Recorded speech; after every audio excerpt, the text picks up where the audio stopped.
ब्रह्मचारिणी रूपेण संस्थिता। नमस्तस्यै नमस्तस्यै नमस्तस्यै नमो नमः। नमस्कार, मैं ज्योति पंत और आप देख रहे हैं प्रतिपक्ष संवाद। प्रतिपक्ष संवाद के आज के इस स्पेशल एपिसोड में हम बात करने जा रहे हैं नवरात्रि के दूसरे दिन की आराध्य देवी यानी कि ब्रह्मचारिणी। ब्रह्मचारिणी का अर्थ है तप का आचरण करने वाली यानी कि तपश्चारिणी। ब्रह्मचारिणी देवी काफी ज्योतिर्मय और स्थान भव्य है। क्या है ब्रह्मचारिणी देवी की महिमा, आइए जानते हैं आज के इस स्पेशल एपिसोड में। आज नवरात्रि के दूसरे दिन माँ दुर्गा के ब्रह्मचारिणी स्वरूप की पूजा का दिन है।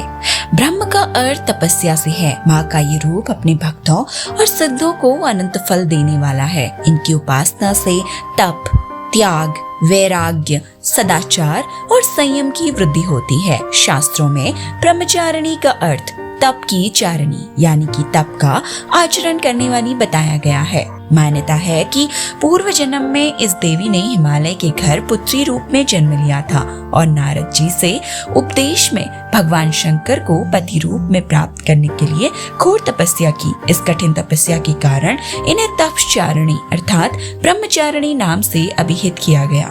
1000 वर्ष तक इन्होंने केवल फल और फूल खाकर बिताए और 100 वर्षों तक केवल जमीन पर रहकर शाक पर निर्वाह किया। कुछ दिनों तक कठिन उपवास रखे और खुले आकाश के नीचे वर्षा और धूप के घोर कष्ट सहे।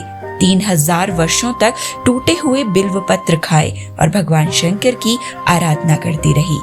कई हजार वर्षों तक निर्जल और निराहार रहकर तपस्या करती रही।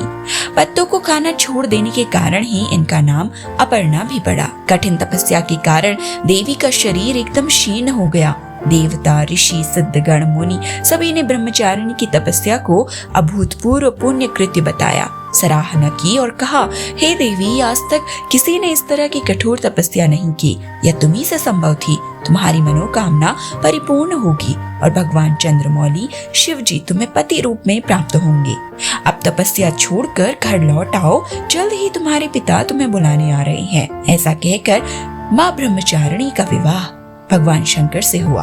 माँ ब्रह्मचारिणी देवी की कृपा से सर्व सिद्धि प्राप्त होती है। दुर्गा पूजा के दूसरे दिन देवी के इसी स्वरूप की उपासना की जाती है। आज के लिए प्रतिपक्ष संवाद में बस इतना ही।